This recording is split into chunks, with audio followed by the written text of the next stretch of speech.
Monsieur le ministre de la fonction publique,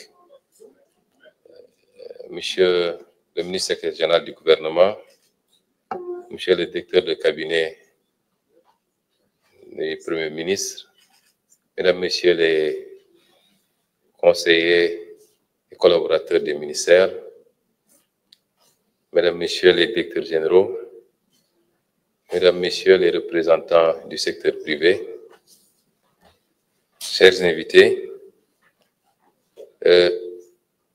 nous sommes très honorés aujourd'hui de clôturer la session 2024 du Goverton avec cette remise symbolique de distinction. Nous avons tenu à ce que ce soit élargi à tous les candidats qui avaient compéti, parce qu'il a été extrêmement difficile de trancher entre ces candidats. J'aurais peut-être personnellement primé d'autres, et c'est certainement le cas de beaucoup d'entre nous. C'est dire que tous ceux qui avaient compéti étaient méritants au même titre, et nous vous félicitons, nous vous encourageons. Je félicite Monsieur le ministre de la fonction publique pour cette initiative. Nous avons entendu sa doléance par rapport à la pérennisation de l'activité et son inscription au budget de l'État. Monsieur le ministre de la fonction publique a pris cette initiative en recherchant des solutions pour l'administration particulièrement. Mais il a dû se rendre compte que les offres qui ont été faites dépassent largement le cadre des besoins de l'administration, puisqu'on a eu des solutions pour la fluidité de la circulation, des solutions pour l'agriculture, et j'en passe, qui dépassaient donc largement le seul cadre de l'administration. Et je pense que le Goverton doit être non seulement perpétué, mais être co-organisé par plusieurs ministères, puisqu'à la base, ça devait relever, à mon humble avis, du ministère des télécommunications et du numérique. Il s'agit fondamentalement de l'innovation dans le domaine numérique.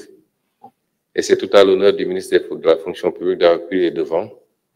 Mais dans un contexte où nous venons juste de lancer le grand programme du New Deal technologique, il est important que la jonction puisse se faire et que chaque ministère puisse exprimer ses attentes et ses besoins et permettre à des jeunes talents de travailler à offrir des solutions sous la supervision, bien entendu, du ministère des télécommunications et du numérique.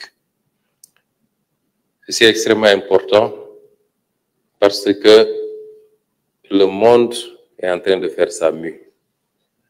Nous sommes dans un 21e siècle très mouvant, où les choses avancent très rapidement et portées particulièrement, j'allais dire essentiellement, par l'innovation dans le domaine des sciences et technologies, et particulièrement les nouvelles technologies, le numérique, l'intelligence artificielle, et j'en passe. Il est important que notre pays puisse se positionner. J'ai bien aimé le discours de l'un des intervenants. La question du numérique pose et soulève beaucoup de préoccupations.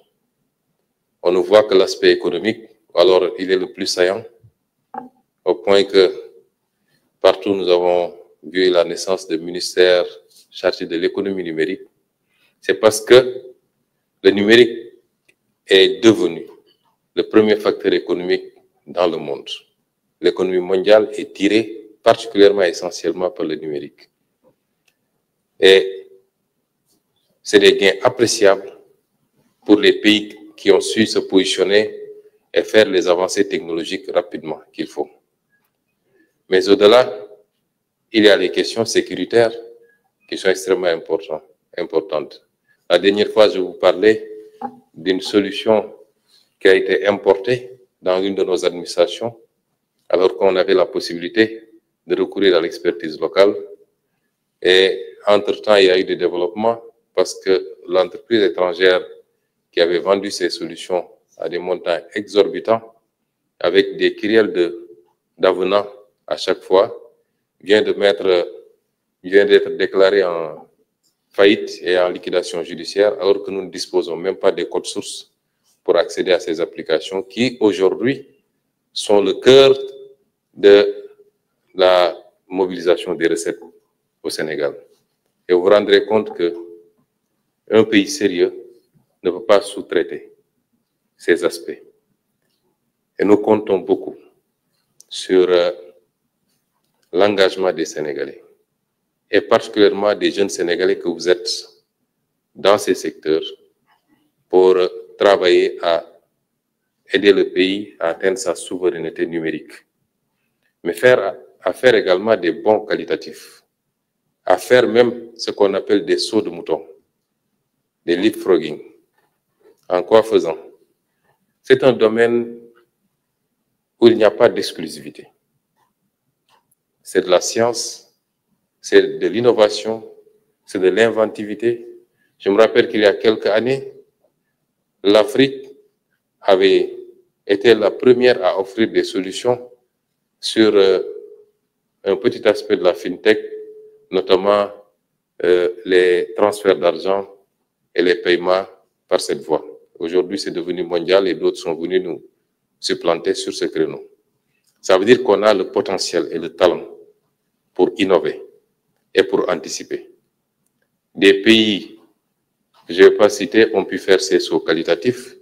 Aujourd'hui, un grand pays qui, 30 ans en arrière, était à la traîne, a été le premier à offrir au monde des solutions sur la technologie de la 5G, devant toutes les puissances qu'on connaissait dans le domaine de l'innovation.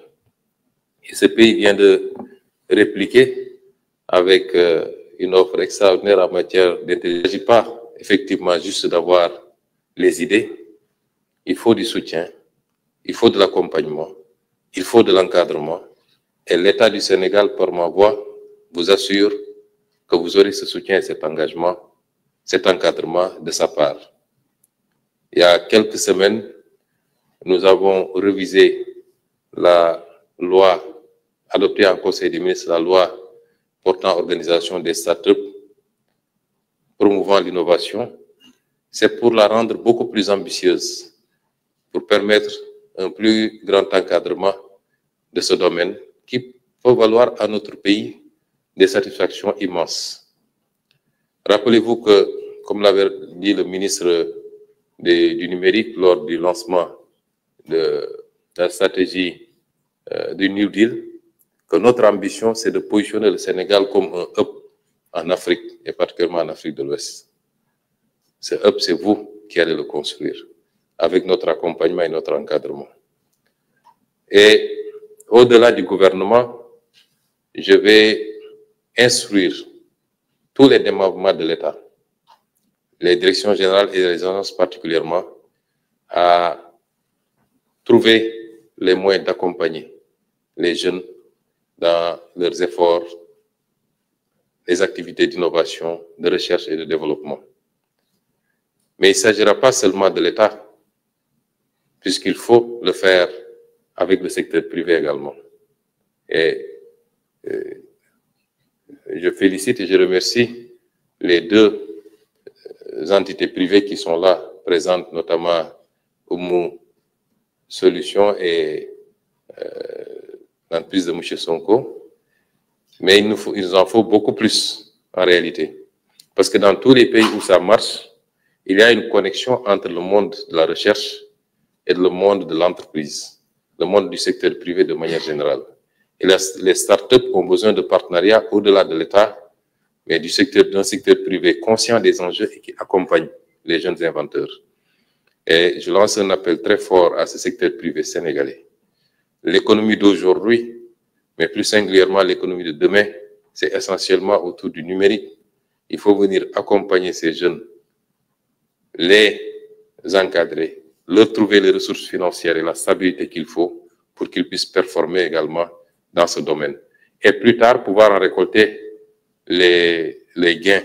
Parce que le secteur privé, ce n'est pas l'État malheureusement. Ils ne font rien pour rien. Mais c'est les assurer également qu'il y a des retombées possibles. Parce que toutes les grandes firmes à dimension mondiale ont démarré quelquefois dans un garage, comme on dit, et ont été accompagnées à un moment ou à un autre par un secteur privé pour devenir ce qu'elles sont aujourd'hui, c'est-à-dire les plus grandes multinationales du monde. Et nous lançons donc cet appel au secteur privé pour plus de participation, plus d'engagement auprès de ces jeunes qui doivent être donnés en exemple. Je le disais l'autre jour, un pays a besoin de tout. Aujourd'hui, je suis avec des jeunes qui sont dans le secteur de l'innovation, qui doivent être à la pointe du changement structurel que nous voulons au Sénégal.